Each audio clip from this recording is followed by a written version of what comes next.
අර රිදෙන්න උණ තිබ්බට එහෙම ගොඩාක් ලොකුවට ගහන්න යන්න එපා. මේක අර දිග කාලයක් කරන සෙල්ලමක්. මේක ඉන්ජරිස් වැඩි. ඒ টොප් රෝල් එකම දාද්දි මේ මසල් එක ගොඩාක් ඕන වෙනවා. ක්ලෝස් තියාගන්න ෂෝල්ඩර් එකට. මේක ගොඩක් මෙහෙ එළිය යවා ගන්න නැතුව ක්ලෝස් තියාගෙන මේක කරන්න. මේකත් ඇතුළට එන්න අත. මේක 2 3 මේ පොසිෂන් එක. ගත්ත ගමන් මෙහෙම ඇතුලෙන් දාන්න. අනිත් ටෙක්නික් තියෙනවා මෙහෙම එළියට ඇදලා මෙහෙම යන එක. හෙලෝ යාළුවනේ කොහොමද කාලෙකින් වීඩියෝ එකක් කරන් ආවේ. ගොඩක් කට්ටිය ඉල්ලලා තිබ්බා ආම් රෙස්ලින් වලට කොහොමද ට්‍රේනින් වෙන්නේ මොනවද ඕන කරන ටෙක්නික් කියලා ගොඩාක් කමෙන්ට්ස් ඇවිල්ලා තිබ්බා. අද අපි බලමු කොහොමද බිගිනර් කෙනෙක්ට ආම් රෙස්ලින් පටන් ගන්න මුලින්ම ආසාවක් තියෙන කෙනෙක් මොනවද කරන්න ඕන එක්සර්සයිස් මොනවද කියලා අද අපි බලමු. ෆින්ගර්ස්, රිස්ට්, එල්බෝ, ෂෝල්ඩර්ස් කියන ටික. ඒකෙදි මුලින්ම අපි රිස්ට් එක අනිවාර්යයෙන් වෝම් අප් කරගන්න ඕනේ අපේ. කවුරු හරි කෙනෙක් එක්ක අපි මැච් එකකට හරි ආම් රෙස්ලින් කරනවා නම් මෙතනට ලොකු ටෙන්ෂන් එකක් එනවා. අපි වෝම් අප් නොකර නිකන් ආම් රෙස්ලින් කරන්න ගියොත් එම අපිට ඉන්ජරි වැඩි වෙනවා. අත් දෙක මෙහෙම තියාගන්න. මෙහෙම 10ක් 4 5 මේ වගේ සෙට් 3ක් කරලා මෙහෙමත් කරන්න ඕගොල්ලෝ. දකුණට කරන්න 5 6 7 8 9 10 වමට ඊට පස්සේ 2 3 4 5 6 7 8 9 10 ඔයාලගේ රිස්ට් එක හොඳට වෝම් අප් වෙලා තියෙනවා අතන මෙතනදී. ඊට පස්සේ පොඩ්ඩක් ස්ට්‍රෙච් කරගන්න. ඉස්සරහට පිටිපස්සට පහළට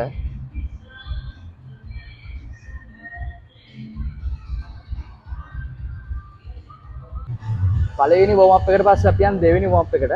මේකේදී අපේ ෂෝල්ඩර් ලොකෝටම මූව් කරන්න එපා. ෂෝල්ඩර්ස් හොල්ලන්න එපා ගොඩක්. අත් දෙක මෙහෙම තියාගන්න. තියාගෙන ඉස්සරහට ඇතුළට 2 3 4 5 6 7 මෙතනදී වර්ක් වෙන්නේ අපේ එල්බෝ එක 9 10. ඕකේ ගයිස් අපි යන් එහෙනම් පළවෙනි වර්කවුට් එකට. ආම් රෙස්ලින් කරද්දී මූලික වැදගත්ම එක්සර්සයිස් එකක් තමයි කපින් කියන්නේ. ආම් රෙස්ලින් වලදී ගොඩක් අපිට වැදගත් වෙන්නේ මසල්ස් වලට වඩා ටෙන්ඩන් කියන එක. මේකෙදී අපි ගොඩක්ම ට්‍රේන් කරන්නේ අපේ මේ කපින් මූව්මන්ට් එක. ඒ කියන්නේ මෙන්න මේ තියෙන ටෙන්ඩන් එක මසල් එක.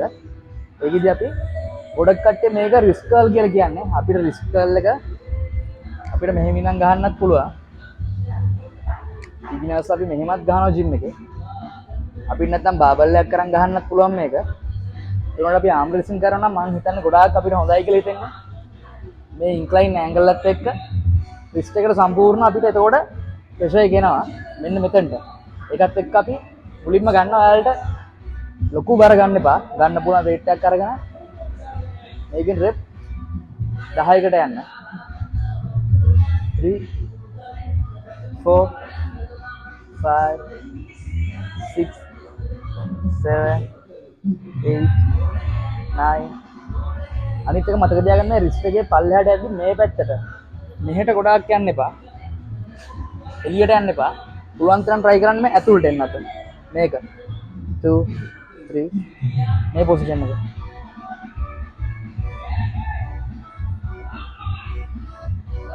ඕකේ මේකෙන් 10ක් කරන්න. අනිත් අතරත් ඒ විදිහමයි.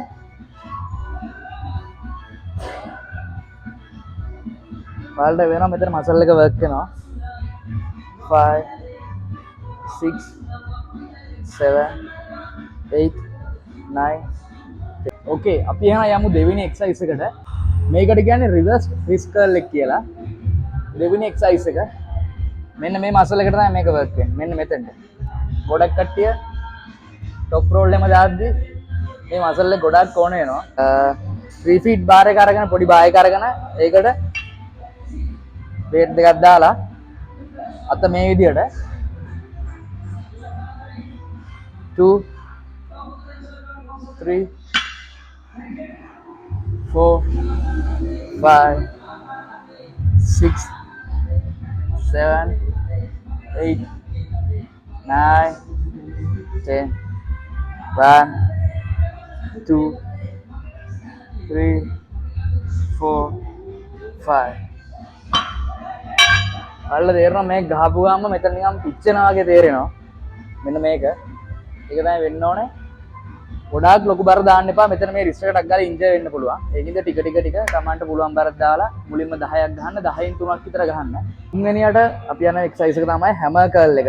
මේක තමයි ආම් රිස්ට් වලදී ගොඩාක් පුලින් මූව්මන්ට් වල තියෙන. ඒ කියන්නේ අපිට අදින්න টොප් රෝල් වලට එම ගොඩාක්ම ස්ට්‍රෙන්ත් එක හදා ගන්න ඕන නම් අපේ මේක අනිවාර්යෙන් කරන්න ඕන එක්සර්සයිස් එකක්. බේසික් එක්සර්සයිස් එකක්. මේක කරන වේරියේෂන් ගොඩක් තියෙනවා. මම අද ඔයාලට කියලා දෙන ඒවල වේරියේෂන් ගොඩක් තියෙනවා. මම බේසික්ස් කියලා දෙන්නේ. ඒකින්ද කකුල් දෙක උරහිස් පරතරයට තියාගන්න. අත් දෙක නෝමල් තියාගෙන මේ හැමර් කර්ල් එකේදී අපි නෝමල් කර්ල් එක ගහන්නේ මෙහෙම. නෝමල් කර්ල් එක නෙමෙයි අපි යන්නේ හැමර් කර්ල් එකට යන්නේ. ඒකෙදී අත් දෙක මෙහෙම තියාගන්න. හැමර් කියන්නේ මිටිය. මිටියෙන් ගහනවා වගේ. හරිද? તો මෙහෙම 1 down 2 down 3 down 4 down. ඔයාලට ඕන නම් පුළුවන් මේක සිංගල් ආම් ගහන්නත් පුළුවන්. මම නම් ඒක රෙකමන්ඩ් කරනවා වල අන්තිම සෙට් එකේ වගේ එක ගහන්න. ඔයාලා ටිකක් ලොකු බරක් කරන් ගහනවා නම් බේසික් එකේදී මේ හැම ගල් එක ගහන්න අනිවාර්යෙන්. මේකෙත් 10ක් ගන්නවා වගේ 2 3 4 5 6 7 8 9 10. Okay bro, අපි එහෙනම් යම් වැදගත්ම එක්සර්සයිස් එකක් කරනවා මේක. අනිවාර්යෙන් මේක টොප් රෝල් එහෙම දානවා නම් අනිවාර්යෙන් මේක කරන්න ඕනේ. මේක අපේ පුලින් ප්‍රෙෂර් එක මේකට වැඩි වෙනවා. බැක් ප්‍රෙෂර් එක වැඩි වෙනවා. මේකෙදි කේබල් මැෂින් එක ඔයාලා යන්න ජිම් එකේ මැෂින් එක අරගෙන ඔයාලට පුළුවන්. මම නම් සාමාන්‍යයෙන් මේක 8ට දාගෙන තින්නේ. ඔයාලා ගින මට්ටමට විතර මේක ඇඩ්ජස්ට් කරගන්න. ඒක ඔයාලට සෙට් වෙන විදිහට හදාගන්න. මේක මග්ග ආම් ප්‍රෙසින් ටේබල් එක නැත්නම් ටේබල් එක තිබ්බනම් ටේබල් එක මෙතනින් තියලා ටේබල් එක මේ ගන්නට සෙට් වෙන්නේ. මෙන්න මේ ගන්නට සෙට් වෙන්නේ. මේක තමයි වර්කවුට් එක. මේකෙදි අනිවාර්යෙන් මතක තියාගන්න මේ අනිවාර්යෙන් අපි මැච් එකට යද්දි මේ ෂෝල්ඩර් එක ඇඟ ඇතුලේ තියන්නේ මේ එළියේ තියලා අල්ලන්නේ නැහැ. ඒකින්ද මේක කරද්දි මේ ලයින් එකේ තියාගන්න පුළුවන් තරම් ඇඟ ඇතුලෙන් තියාගෙන මේ අත ඈත් කරන්න එපා. මේ ඇන්ගල් එක වැඩි කරන්න එපා. පුළුවන් තරම් මේ අත ඇතුලේ තියාගන්න. මෙන්න මේ ගන්න. පුළුවන් තරම් මේ මූවමන්ට් එක යන්න. මේක ඇද්දි මම නම් grip කරගෙන මෙහෙම ඔයාලා ගා මොනවා හරි තව තීරනවා නම් මම දැකලා තියෙනවා ගොඩක් ඔය බෑන්ඩ් මේ මාෂල් ආර්ට් බෑන්ඩ් ඊට පස්සේ වෙනම එනවා. තව ඊට පස්සේ බෙල්ට් වගේ එනවා. ඒකක් තියෙනවනේ ඒවත් දාගන්න. මම අද ගෙනාවේ නෑ ඒක. මේ ගන්නට මෙහෙම අල්ලගෙන අනිවාර්යෙන් ෂෝල්ඩර් එකට ක්ලෝස් තියාගන්න ආම් එක. මේක ඉස්සරහා කකුල් වල මගේ දකුණු කකුල තියෙන ඉස්සරහා දකුණ ඉස්සරහා ආම් රෙස්ටින් අපි මැච් එක කරලාදී සාමාන්‍යයෙන් ෆුට් මූවමන්ට් ගොඩක් තියෙනවා. මම බේසික් තියාගෙන තියෙන්නේ මේ දකුණ ඉස්සරහා වම් කකුල පිටිපස්සේ තියාගත්තා. 1 2 3 4 5 6 7 8 9 10. මෙතන මේ ප්‍රෙෂර් එක පුළුවන් තරම් මේ රිස්ට් එක ඇතුළට තමයි හරවන්නේ. ඒ කියන්නේ මේ රෝප් එක මෙහෙම ඇදෙද්දි අත අපි පුළුවන් තරම් බලනවා අපි මෙහෙම ඇතුළට අදින්න. මේ අදින එකත් එක්කම ඇතුළට හරවන එකත් එක්කම මේ පිටිපස්සට අදින්නේ. මෙන්න මේ වගේ මොමන්ට් එකක්. ඒතකොට 1 2 3 4 මේක කරද්දි ඔයාලා බලන්න ඕනේ. පුළුවන් නම් ටේබල් එකක් තියෙනවා. ටේබල් එකක් තියාගෙන කරන්නේ ගොඩක් හොඳයි. පුළුවන් තරම් මේ අත ක්ලෝස් තියාගන්න ෂෝල්ඩර් එකට. මේක ගොඩක් මේ එළිය යවා ගන්න නැතුව ක්ලෝස් තියාගෙන මේක කරන්න. මේකත් අර වගේ 10ක් කරන්න. ඒ වගේම අනිත් පැත්තටත් ඒක කරන්න.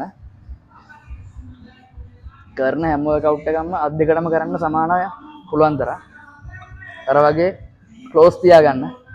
1 2 3 4 5 6 7 8 9 10. මැච් එකේදී වෙන්නේත් මේකමයි. කියන්නේ කාගේ රටම් මෙහෙම තියනවනම් මෙහෙම අපි grip කරලා කපින් කරලා මෙහෙම අදින එකනේ කරන්නේ. අදින ගමන් මෙහෙම යට යනවා. නැත්නම් සයිඩ් ප්‍රෙෂර් දානවා. නැත්නම් බෙක් ප්‍රෙෂර් දානවා. ඉතින් මේ මූවමන්ට් එක අනිවාර්යෙන් පුරුදු වෙන්න. ඕකේ ගයිස් අපි යන් එහෙනම් පස්වෙනි එක්සර්සයිස් එකට. මේකට කියන්නේ සයිඩ් ප්‍රෙෂර්. ඒ කියන්නේ ගොඩක් දැන් මම කලින් කරේ টොප් රෝල් කරන අයට මේක අපි ඉන්සයිඩ් ඇතුලෙන් යන අයට. ඒ කියන්නේ ගොඩක් ෂෝල්ඩර් එකත් එක්ක ගොඩාක් කට්ටිය කැමති වෙලා තිනවා. ඒ කියන්නේ මැච් එක පටන් ගත්ත ගමන් මෙහෙම ඇතුලෙන් දාන්න. අනිත් ටෙක්නික් තියෙනවා මෙහෙම එළියට ඇදලා මෙහෙම යන එක. මේක ගොඩක් අර වැදගත් වෙන්නේ අපේ කපින් කරලා ඇතුළට යන අයට. මේකෙත් හරියට ටෙක්නික් එකත් එක්ක හිමින් සැරේ ටික ටික පුරුදුනත් හොඳයි. නැත්නම් ඉන්ජරි එන්න පුළුවන්. අර වගේම ඔයාලට ඕන නම් පුළුවන් මගේ මේ ටේබල් එක නෑ ටේබල් එක තියෙනවා නම් මේ මෙතන ටේබල් එක තියාගෙන මේ ගාන ටේබල් එක සෙට් වෙන්නේ. බාර් එක කෙලින් තියෙන්නේ මේකේ කේබල් එක ගත්තා. Tamanට පුළුවන් weight එක දාගත්තා. හැම වෙලේම මතක තියාගන්න ෂෝල්ඩර් එක ගොඩාක් ක්ලෝස් වෙල්ලම් කරන්නටත් එක්ක ඇඟ ඇතුලේ බේසික් එක තියාගෙන මේ සයිඩ් එකට යන්නේ 3 4 සමහරයට පුළුවන් ඕන නම් මේ නී එක තියාගන්නත් මෙහෙම 1 2 3 4 අත මතක තියාගන්න මේ රිස්ට් එක මේ පල්ලෙහාට කරද්දි මෙහෙම කරන්න එපා හැම වෙලේම අත හොඳට grip කරලා මෙතන මේ කප් එක දාලා තියාගන්න මෙන්න මේක මැච් එකට ගියත් මේ කපින් එක අනිවාර්යෙන් වැදගත් වෙනවා කපින් කරලා තමයි close තියාගත්තා down down down down සෙල්ලම් කරද්දි මෙතන රිදෙන්න පුළුවන් ඒවට එක්සර්සයිස් තියෙනවා මම පස්සේ කියලා දෙන්නම් හරි එහෙනම් ඔය විදිහට තමයි එක්සර්සයිස් පහ කියලා දුන්නේ අනිවාර්යෙන් මතක තියාගන්න එක්සර්සයිස් කරන්න කලින් ජිම් එකට ඇවිල්ලා ඕගොල්ලෝ අනිවාර්යෙන් වෝම් අප් ටික කරන්න වෝම් අප් ටික කරලා ඉරලා මේ එක්සර්සයිස් පහ කරන්න දවසක් සෙල්ලම් කරනවා නම් දවස් දෙකක් වගේ කරලා ආයෙත් කරනවා සතියට දවස් 3ක් වගේ කරා නම් ඇති හොඳටම පටන් ගත්ත ගමන් ගොඩාක් ලොකුවට හෙවි දාලා ලොකු අර රිදෙන්න උණ තිබ්බට එහෙම ගොඩාක් ලොකුවට ගහන්න යන්න එපා මේක අර දිග කාලයක් කරන සෙල්ලමක් මේක ඉන්ජරිස් වැඩි ඒකින්ද මේ වීඩියෝ එක කරන්නේ ඔයාලා ආසාවට අම්බෙසින් කරන යාළුවොත් එක්ක මම දැකලා තියෙන ගොඩාක් වීඩියෝස් කරලා අපිත් ඉගෙන ගන්න ගමන් තමයි මේක කරන්න ලංකාවට කියලා දෙන්නේ ඒකින්ද පුළුවන් තරම් පරිස්සමෙන් සෙල්ලම් කරන්න මේ වගේ තව වීඩියෝස් ඕන නම් ඔයාලා අනිවාර්යෙන් කමෙන්ට් එකක් දාලා අහන්න යාළුවොත් එක්ක ෂෙයා කරගන්න එහෙනම් අපි ඊළඟ වීඩියෝ එකෙන් හම්බ වෙමු ජය වේවා